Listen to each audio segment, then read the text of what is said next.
Jangan lupa subscribe YouTube channel Metro TV News dan jangan lupa nyalakan notifikasinya.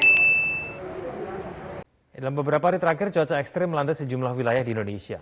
Selain curah hujan tinggi yang menyebabkan banjir bandang sejumlah pesisir pantai selatan Jawa, juga terjadi gelombang tinggi. Dan untuk membahasnya sudah bergabung dari luar studio, Deputi Bidang Meteorologi BMKG Bapak Guswanto. Selamat malam.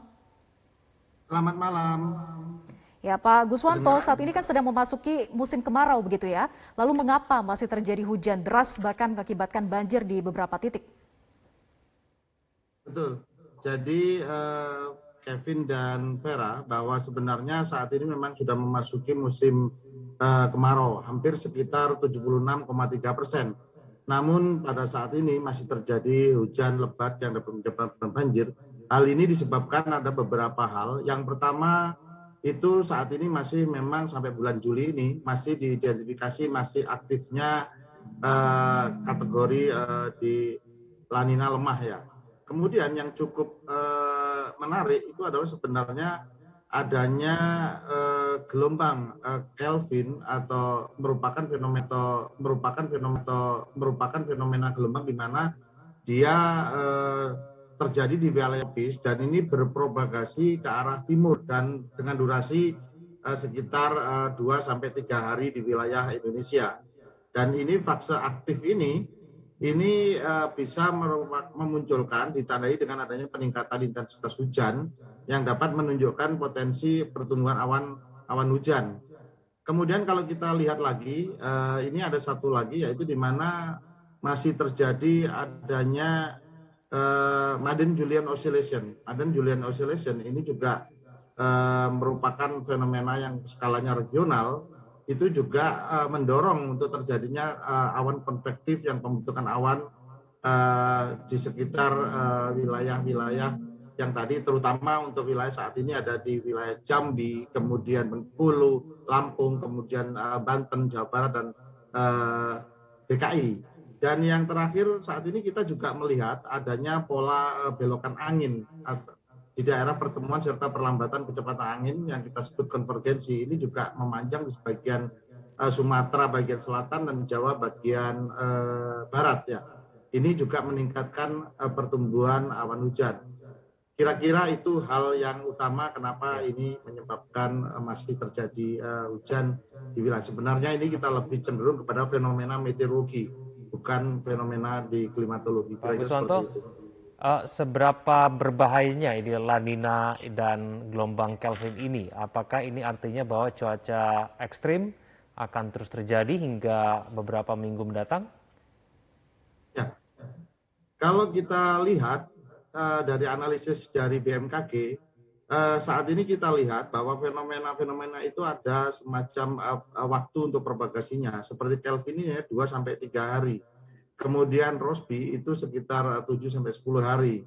Sedangkan yang agak jauh yaitu 30 hari itu ada di Madden-Julian Oscillation. Nah, kalau kita melihat ini memang secara rutin normal di daerah mana yang ada aktif, maka ini akan mengakibatkan terjadinya hujan dengan kategori sedang hingga lebat.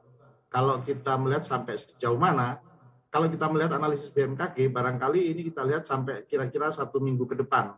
Namun pantauan saat ini yang kita menunjukkan itu konsentrasi hujan lebat itu masih terdapat di beberapa wilayah Indonesia. Misal bagian timur, misalkan seperti Maluku Utara, Maluku, Papua Barat, dan Papua. Namun demikian untuk wilayah Sumatera bagian utara dan selatan itu juga masih, dan Kalimantan bagian tengah. Karena kondisi labilitas atmosfernya di wilayah-wilayah yang saya sebutkan tadi itu juga sangat mendukung. Kita juga melihat bahwa di wilayah tengah itu ataupun ekuator itu masih memiliki curah hujan dengan tipe ekuatorial. Dan kalau melihat yang kemarin itu Vera dan Kevin, kita lihat curah hujan untuk di Jabodetabek itu yang tertinggi ada di Dermaga di Stasiun Klimatologi Bogor, itu tercatat 155,2 mm dalam satu hari. Sedangkan selanjutnya ada di Citayam itu 98,7 mm, Pasar Minggu 89, dan seterusnya yang di Jabodetabek. Dan yang terkecil adalah di pintu air Pulau Gadung sekitar 41 mm. Kira-kira itu, Vera dan Kevin. Baik.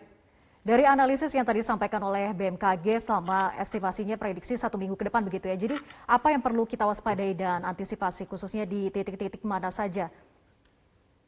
Baik, yang perlu diwaspadai adalah terjadinya hujan lebat dengan durasi singkat, ya, terkadang disertai hujan dan petir. Itu yang pertama. Yang kedua disertai diwaspadai adalah adanya angin kencang dengan kecepatan 45 km per jam. Biasanya ini saling berkolaborasi karena kita mengetahui untuk di beberapa wilayah yang monsunal seperti di wilayah selatan Indonesia itu masih memiliki karakteristik hujannya sporadis, ya. Ini yang perlu kita waspadai. Kemudian yang kedua yang perlu kita waspadai adalah adanya tumpukan sampah barangkali yang pada saat musim kemarau sejak beberapa hari yang lalu itu mungkin banyak yang terbuang di sungai. Barangkali ini juga perlu diwaspadai apabila hujan lebat. Ini akan menjadi faktor utama untuk menyumbat aliran sungai. Kemudian yang kita waspadai lagi adalah adanya curah hujan kalau ini terjadi di daerah-daerah yang memiliki lereng, ya, lereng lebih curam, ya, kurang lebih dari 25 atau sampai 45% itu biasanya akan terjadi longsor ataupun bisa juga nanti dicampur dengan gerakan tanah. Seperti itu. Pak Guswanto, ada imbauan khusus Pak mungkin kepada warga yang mungkin tinggal di pesisir pantai, nelayan, lalu kemudian warga yang tinggal di perumahan yang rawan banjir begitu? Baik, untuk terkait himbauan kepada keselamatan pada masyarakat seperti nelayan, saat ini gelombang tinggi yang bisa kami informasikan itu dengan tinggi gelombang sekitar 1,25 atau 15 knot itu masih terjadi di beberapa wilayah. Kemudian kita juga melihat masih adanya gelombang tinggi yang terjadi di sekitar Samudra Hindia Barat, kemudian Sumatera hingga selatan NTB ini 4 sampai 6 meter, ya. Kemudian kalau kita lihat lagi yang lebih rendah yaitu 2,5 sampai 4 meter ini terjadi di utara Pulau Sabang, kemudian Aceh hingga Mentawai dan Pulau Enggano. Nah, ini artinya di sisi barat daripada Pulau Sumatera dan beberapa perairan di Samudra Hindia Selatan NTT. Dan yang perlu diwaspadai terkait cuaca buruk yang terjadi di laut, barangkali harap untuk memperhatikan risiko terhadap keselamatan pelayaran, terutama nelayan-nelayan tradisional dengan kecepatan angin yang lebih dari 15 knot dan gelombang di atas 1,25 meter itu perlu diwaspadai. Kemudian untuk kapal-kapal yang menengah barangkali juga perlu diwaspadai apabila dia melintas di selatan Laut Samudra Hindia, artinya di selatan Pulau Jawa sampai Nusa Tenggara. Kemudian yang terakhir adalah dimohon kepada masyarakat yang tinggal ataupun beraktivitas di pesisir sekitar area yang berpeluang saya sebutkan terjadi gelombang tadi, yang wisata, mohon juga harap berhati-hati. Kemudian untuk yang informasi cuaca publik, artinya tidak di laut, barangkali yang perlu dipahami adalah bagaimana kita mengetahui lingkungan di sekitar tempat tinggal kita, dan kita harus mengetahui bagaimana protokol evakuasi jika terjadi bencana hidrometeorologi. Kira-kira seperti itu, Evin dan Vera. Semoga imbauan ini diperhatikan oleh masyarakat. Terima kasih Pak Guswanto telah berbagi informasi bersama